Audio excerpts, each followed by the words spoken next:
All right, everybody, welcome back to another deep dive.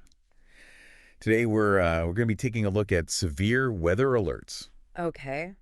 And, this is something that I think a lot of people think they have a pretty good grasp on. Yeah. But I think when we start to kind of peel back the layers here, Right. there's some really interesting stuff to look at. And you've given us a great batch of news articles here that we can dive into. Yeah. A lot of these are from recent weather events. So these are, Yeah. real world examples Absolutely. of Yeah. how these alerts are used. Yeah. And one thing that I noticed is that there are a lot of searches for tornado warnings Yeah. specifically. Yeah. And a lot of these seem to be concentrated in the Southeast, like Yeah. Raleigh, North Carolina, Columbia, South Carolina. Yeah. Yeah. It's definitely a hot topic, and it's especially this time of year. Right. As we're sort of heading into that spring severe weather season. Right. And yeah, there's a lot of nuance to this. Yeah. So maybe you should start with the basics here for people who, maybe aren't totally familiar. Like, what's the difference between a watch and a warning? Yeah, so I think the most basic way to think about it is that a watch means that the conditions are there for severe weather to develop. Okay. So, think of it as like a heads up, all the ingredients in the atmosphere are in place for, say, tornadoes or severe thunderstorms to form. So it's not necessarily a guarantee, but it's more of a like, hey, Right. pay attention, Exactly. Yeah, keep an eye on the sky. Things could get interesting. Right, right. And then a warning, on the other hand, is when, it's actually happening. Right. A warning means that severe weather is happening now or is imminent. Got it. So that means, a tornado has been sighted or radar is indicating a severe thunderstorm. That's the time to take action. Okay, so watch is like a yellow light, warning is like a red light. Exactly. Yeah. I like that analogy. All right, so we've got watches and warnings, but then we also have different types of watches and warnings, right? Yeah, that's right. So, we've got tornado watches, tornado warnings. We've got severe thunderstorm watches, severe thunderstorm warnings. Okay. And each one is really specific to that type of weather threat. And so speaking of specific threats, we're seeing all of these news searches about tornado warnings in like Raleigh, North Carolina. Right. Tornado warning, Columbia, South Carolina. What does that tell us about how these alerts? Yeah, I think it shows you that these warnings are really localized. It's not like there's a tornado warning for the whole state of North Carolina or the whole state of South Carolina. Right. They're very tailored to specific areas where a threat is imminent. So just because you see a tornado warning for your county doesn't mean that the whole state's under a warning. Exactly. Yeah, it's really important to pay attention to the specific location that's mentioned in that warning. Okay, so we've talked about the different types of alerts. Yeah. But I'm curious about, like how these things are issued in the first place. Yeah. Like what kind of technology goes into determining, whether a watch or a warning needs to be sent out? Yeah, so, the big one is Doppler radar. Okay. That's a really key tool for meteorologists. It allows them to see the formation and movement of storms.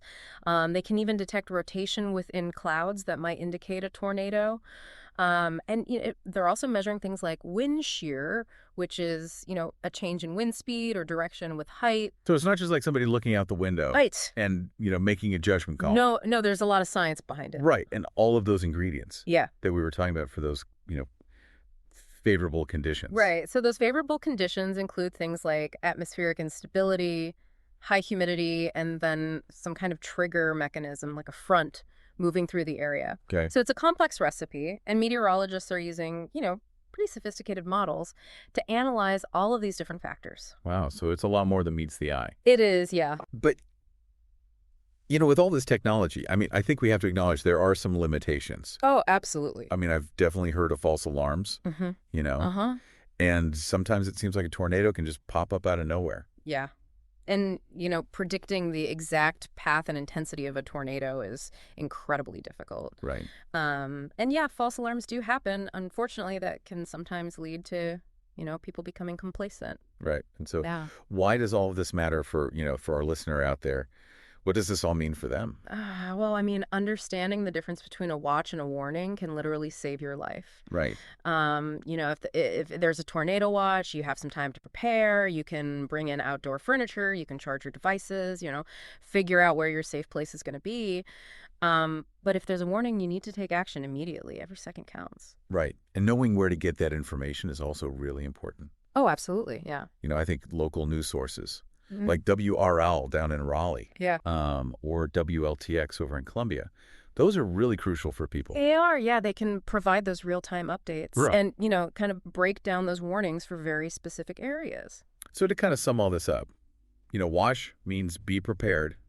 Warning means take action. Exactly. And, it sounds simple enough, but as we've seen, there's a lot that goes into this. There is, yeah. And, even with all the advancements in forecasting, Mother Nature can still surprise us. Right. The best way to stay safe is to stay informed and be prepared. Great advice. And, for even more information, I'd encourage you to check out the Storm Prediction Center's website. SPC? The SPC, yeah, they've got tons of resources on severe weather preparedness. All right, fantastic. Well, that's going to do it for this deep dive. Thanks for listening, everybody. We'll catch you next time. Today is your lucky day. Today is the day that our $3 website works for you, paying you directly to your PayPal daily. Imagine $3 ongoing continuous payments to your PayPal account. Imagine falling asleep and waking up to $300 in your PayPal account. How would this make you feel? How could this help you? What bills could you pay? What kind of fun could you have? What does that retirement look like now? All for a one-time payment of $3. This website is DFY done for you, fully built and completely hosted, and never stops collecting payments for you. You have spent $3 on coffee on a regular, but that coffee won't help you create multiple streams of income. Click the link below.